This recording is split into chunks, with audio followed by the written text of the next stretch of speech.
Okay, welcome everybody. This is the Wednesday, January 10th meeting of the Green River DDA. This time someone should conduct a roll call. Micah Barthelme. Here. Steve Brummer. Here. Alex Deek. Here. Milton Tahoney. Tyler Kinley. Here. Angela Jackson. Here. Darren McKinnon. Mike Mickwam. Here. Preston Nichols. And Danielle Vaughn. Here. Have a quorum. Thank you. Do I have a motion to approve the agenda? So moved. Thank you, Steve. Do I have a second? Second. Thank you, Mike. All in favor of approving the agenda, please say aye. Aye. All opposed, please say nay. Motion passes. Agenda is approved. Public comment. I don't see anyone listed. Do we have anyone for public comment? Mr. Haber, you will have 3 minutes. Give me just 1 minute. And go ahead, sir. Thank you. I've spoken here many times, though a number of you I have not seen before. I'm Alan Haber. I'm involved with the Community Commons. I hope this will be a good new year. It is now 5 years and 2 months of your monthly meetings since the city charter directed that the center of the city-owned land be held in public ownership in perpetuity and developed as an urban central park and civic center commons. And you, the DDA, have not had one meeting or discussion on the downtown development of the commons. 5 years, 2 months. I request that you schedule a meeting of yourselves to invite and hear a full report on the development of the commons to this point. There are talents here and you don't use them. What should be a cooperative endeavor seems to be seen as an alien intrusion. The city voters and the city charter repurposed the library service lot from public land parking to public land non-parking, specifically designated for the development of an urban central park and civic center commons.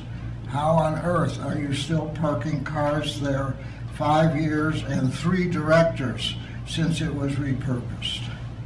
And the City Council in December 2019, you may not remember, designated all service parking income until the parking is ended to be held in a fund for the development of the Central Park and Civic Center Commons. While there has been a COVID decline in parking revenue, this aggregate revenue, less maintenance, amounts maybe to $1 million that the DDA owes to the Commons development. When I FOIA'd what exactly was the aggregate income from the parking gate on the common surface, I was told the data does not exist. Hard to imagine what comes in through that is somehow lost as unrecorded data. I asked in behalf of users of the service, can we share the alley storage space repurposed to park and civic center commons to leave cleaning gear, garden seconds. and furniture and such that we use? And you said, no, like you own it. No, you don't own it. You act like you stole it. Give it back. Turn your heart to the people who build life in the center of the city. That is your Mr. Haber. responsibility. Time's up. Am I all done with my time? You are, sir. Thank you. Okay. Well, I hope you hear what I say. 5 years not doing anything with this is irresponsible on your part. Is there anyone else for public comment? Seeing none. Reports from city boards and commissions. We don't have anybody here to report, but I'd just like to let you know that CAC did meet last night. I was in attendance and gave a presentation on the proposed parking rates, and the group also discussed the Sports Illustrated project. Thank you. Moving on, the executive director report. Ms. Thompson. Just a couple of things. The State Street project recently received 2 awards, so we're happy to report that.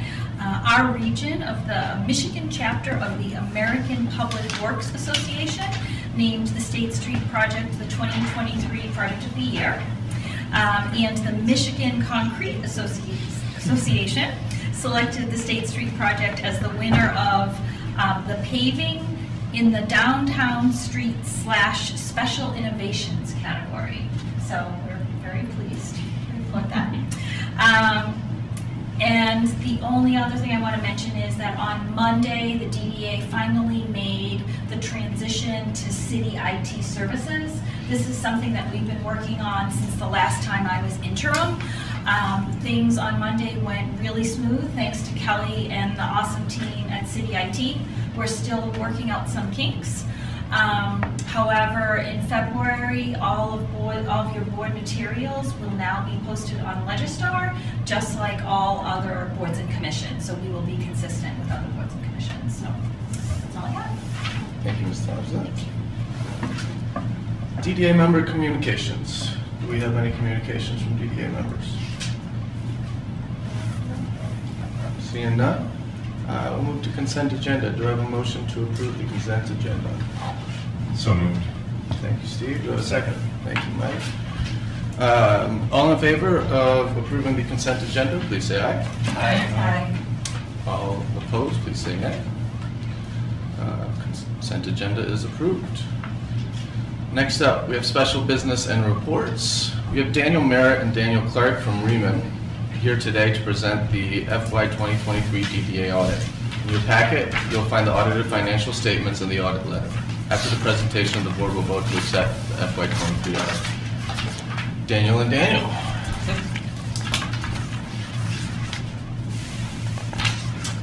Good afternoon. I think we're there yet. Yeah, okay.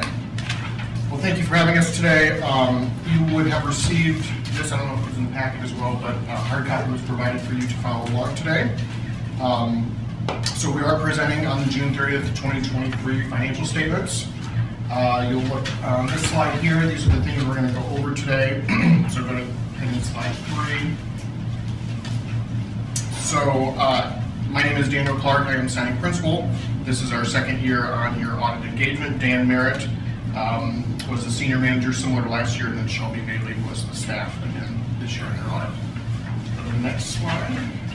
So I'm going to go over the board communications that we always do, and then Dan's going to come up and talk about the actual financial picture of the DDA as soon as I get through this.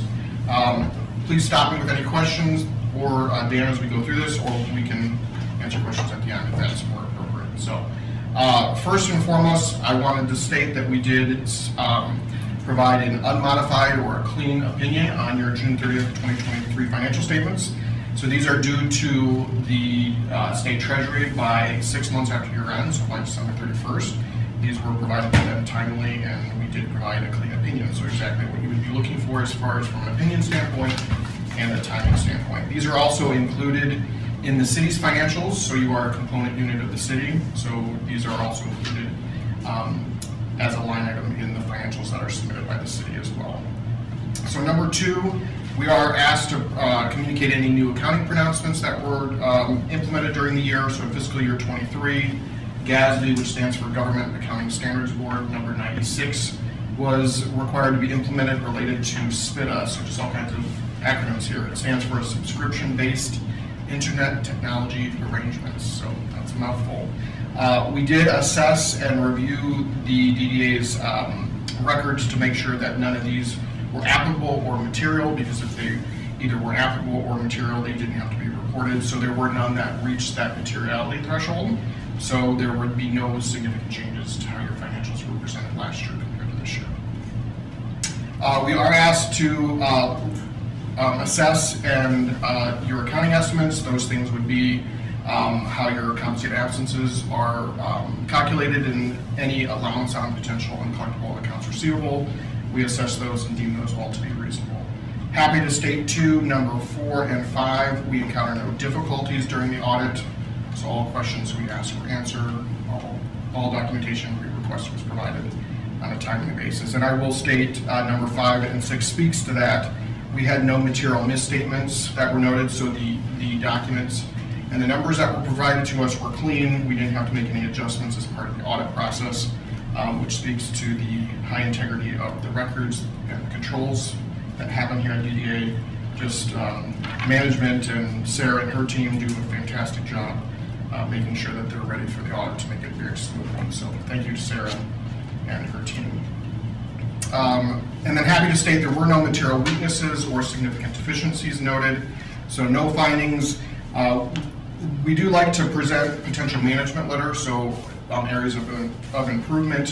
One item noted this year was related to manual journal entries. So obviously, manual journal entries are always an area for potential fraud risk.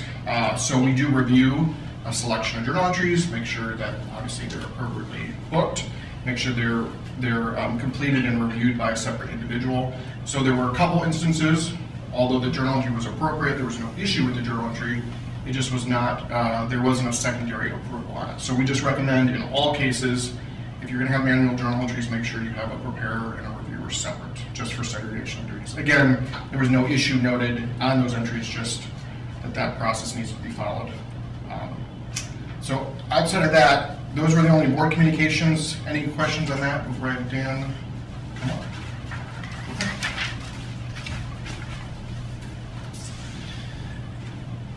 Good afternoon, everybody. I'm Dan Merritt. I'm, let's call it the project manager for your audit every year. So I'm the one talking back and forth with Sarah during audit field work and helping prepare and review your financial statements. I'm going to be the one talking about the numbers today. So we're going to kind of do that in 4 segments. We're going to talk about the balance sheet, that's your assets, liabilities, what you're holding on your books. Then we're going to talk about the net position of the DDA overall. And then we're going to kind of try to break that down between the general fund and the parking fund and give a little bit more detail about what goes into those sections. So the DDA has pretty much just 3 basic classifications of assets. Notice there aren't capital assets on there. The DDA historically, along with other DDAs in the state, doesn't record capital assets. The city records those capital assets because the city's the one that owns them. So what you see is primarily cash and investments, receivables, and then other assets, which are mostly prepaid assets. So your cash position improved from 22 to 23, and there are 2 things that generally improve cash position. 1, you could make more money, or 2, you could just have differences in timing, right? We do full accrual accounting, so what matters is the underlying project, the underlying incurrence, not necessarily the timing of when the cash moved back and forth. When we get to the next slide, you're going to see the reason for that increase in cash and investment during 23, which is primarily that you purchase more stuff on credit, right? If you think back, if you took Accounting 101 back during college, you basically think, hey, if we increase payables, we're essentially buying stuff on credit, we're delaying the payment of that cash, hence that cash goes out of the door after year end. So what we have here isn't a big new net income to the DDA for 23, it's really just, well, we delayed when we were paying vendors and creditors on certain projects. Receivables are also a question of timing for the DDA.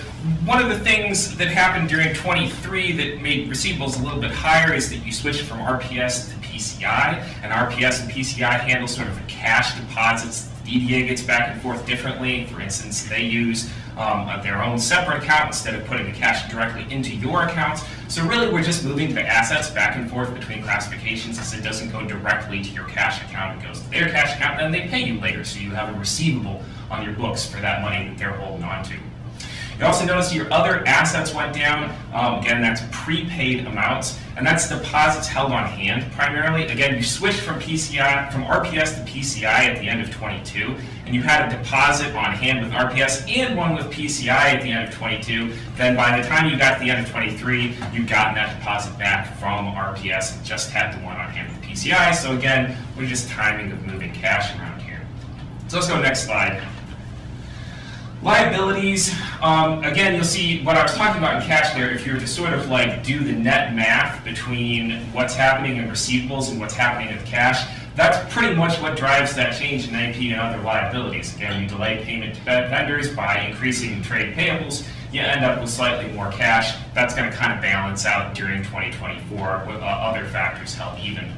Finally, compensated absences is a big old estimate. You heard Daniel talk a minute ago about what we have to do in governmental accounting. We have to take a big guess at what we might owe to employees. If everyone were to quit tomorrow, you'd owe them a certain amount for the time that they accrued for sick, vacation, compensated leave. And the GASB says we got to put that on our books and accrue an estimate for how much we would have to pay because the balance sheet should represent the value of the business. So if we ever to liquidate the business, somebody gets paid.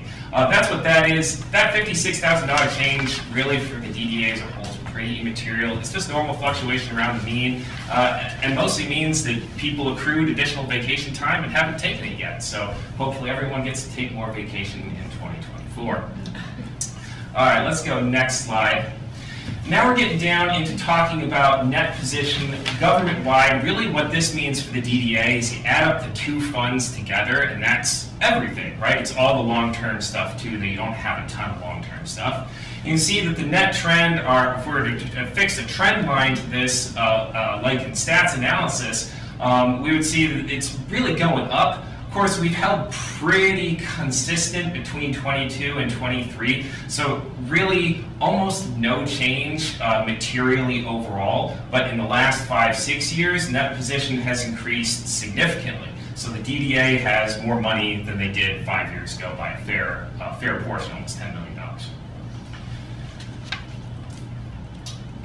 So each year, what drives net position? Well, what drives net position is the revenue that you bring in versus the expenditures that you lay out. You see in 2023, the net position actually decreased ever so slightly. Now, we can say, oh, is that a good thing or is that a bad thing? Really, it's neither. What really matters is the context. And the context is in 2022, you delayed a lot of projects that you were working on and ended up paying those projects in 2023. So even though you had less revenue you had more revenue in 2022 than you did in 2021, you controlled expenditures by delaying projects, hence you saw a big increase, you put money away, now you're using that money in 2023. Nothing wrong with that, especially when you've got plenty of money in the bank like the DDA does. So what sort of drives the revenue line item? Because everyone wants to know what's the money that we're bringing in and how are we doing on that money? Well, there's two main things for the DDA. It's charges for services, which is parking revenue, and it's property taxes, which those of us who live here pay in and hope for improvements like new bike lanes.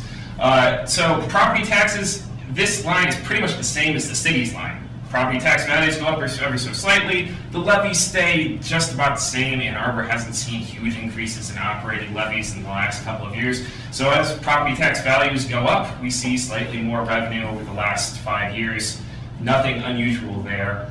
Of course, 2021 was a bad year for parking everywhere.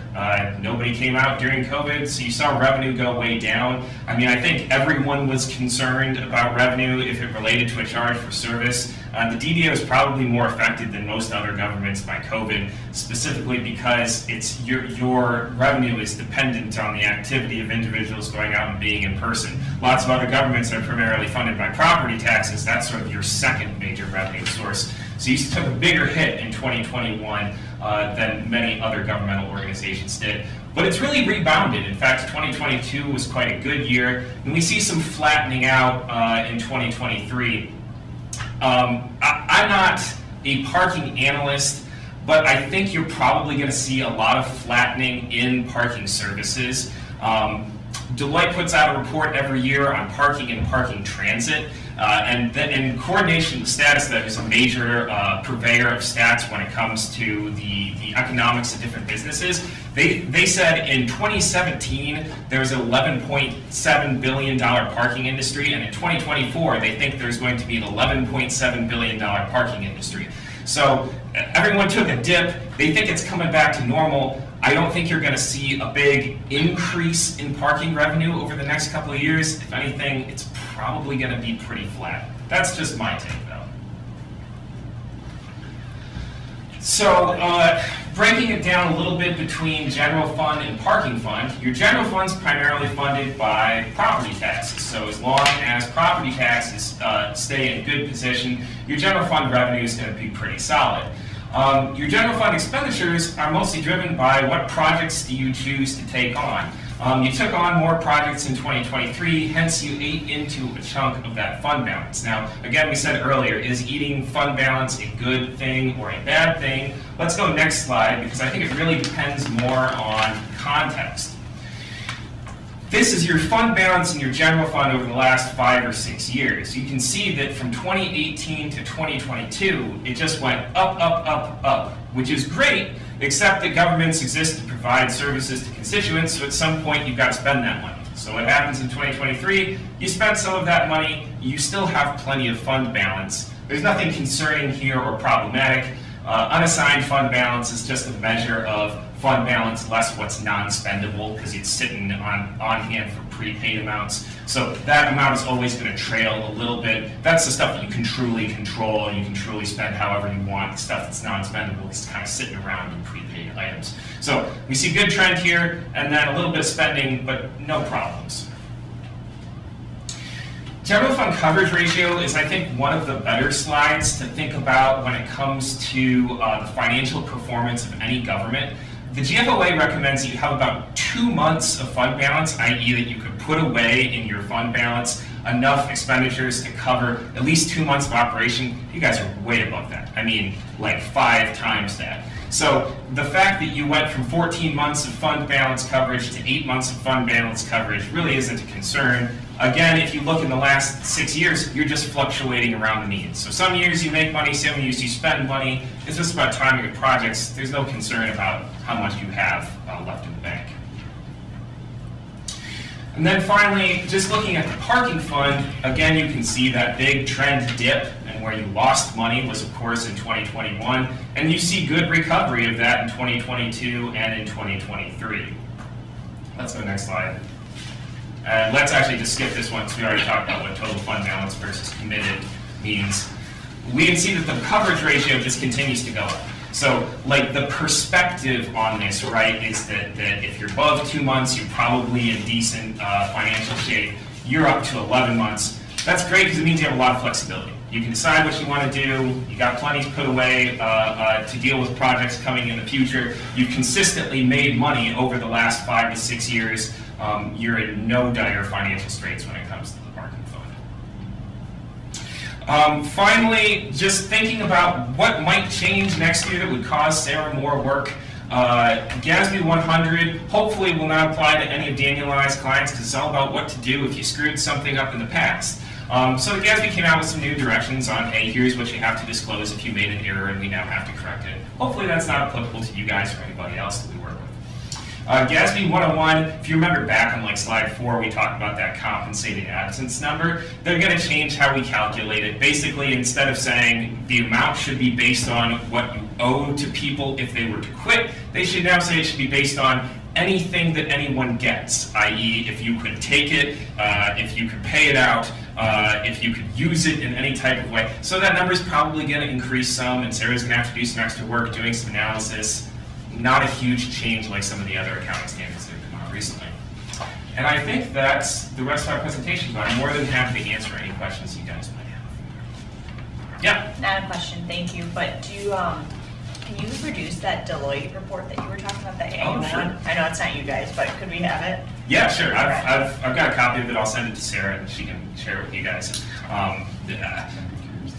Back when I used to be the accounting director at Eastern Michigan, back before I came back to Raymond, so working with Daniel again. We sold our parking to a parking organization. Some years that looked like a terrible decision. Right now it's looking like a pretty good decision for them, just because Laz is making less money than they were at the time, so it just really depends. But yeah, happy to share that. Thank you. Yep. Real quick, thank you for your presentation. I believe this is more towards, questions more geared towards administration, just that confirmation that you've been able to resolve the issue that was brought up involving the journals. Do you want me to speak to that, or? Go ahead, and I'm happy to comment as well. Yeah, so we had a process in place that did not turn out as we intended, so we have revisited that process. We spoke to the auditor about it, and we're confident that we will not see that note next year. Thank you. I'd also just like to say thank you to you and your team for not surprisingly being wonderful with the auditors and providing everything. So thank you very much. Thank you for your answer. Maura? Question. This might be silly, but like, a lot of these things you were saying are holding steady, but when you account for inflation, does that actually mean that all of our power is going down? That's a great question. It really depends on context, right? It really depends on what your capital improvement plan looks like for the next 5 years. Right? If you flip back to like that parking general fund coverage trend from a couple slides ago, maybe one more down. Down? Yep. Imagine this being like sort of the context of how much money you're sort of putting away into the bank, and that continues to increase. The main thing that you lay out money for, in the grand context, you lay out money for all sorts of things, but the main thing is for parking improvements on structures and for repairs on streets and for maybe building new infrastructure. The cost of that is absolutely still going up. And the last 2 years, the cost of that has been huge. I saw a lot of governments delay infrastructure management projects during 2020, 21, and 22, hoping that the cost would go down because they got hit with sticker shock, right? I had a school district that was planning to put an HVAC system in, cost $400 grand. Then they got the revised estimate in 21 after everyone came back from COVID, and it was close to $1 million. And they went, oh no, we can't do that. Well, then they ended up laying out $1.1 million for it the next year because costs aren't coming back down.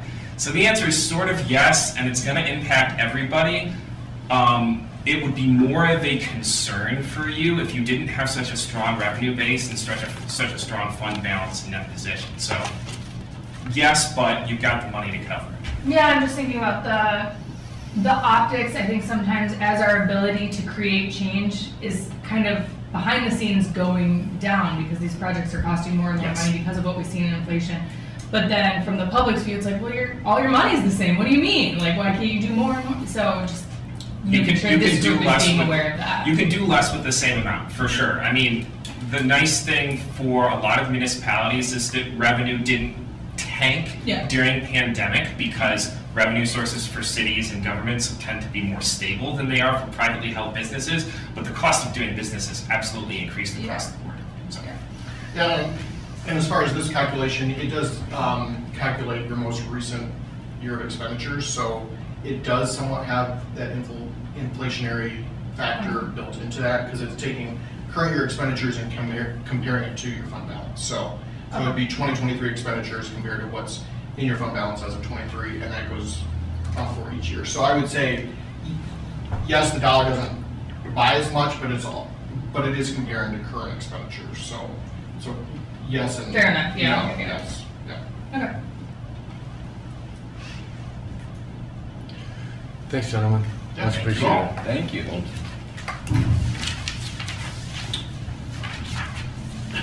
All right, I am going to move a resolution to accept the DDA FY 2023 audit. Do I have a second?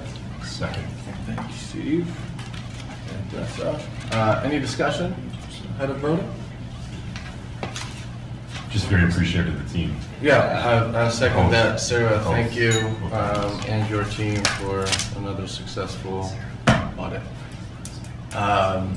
Without further ado, all in favor of the resolution to accept the FY 2023 audit, please say aye. Aye. All opposed, please say nay. Resolution passes. On to new business. Do we have any new business? We have no new business. On to unfinished business. We went over this at the last meeting. I will reiterate again.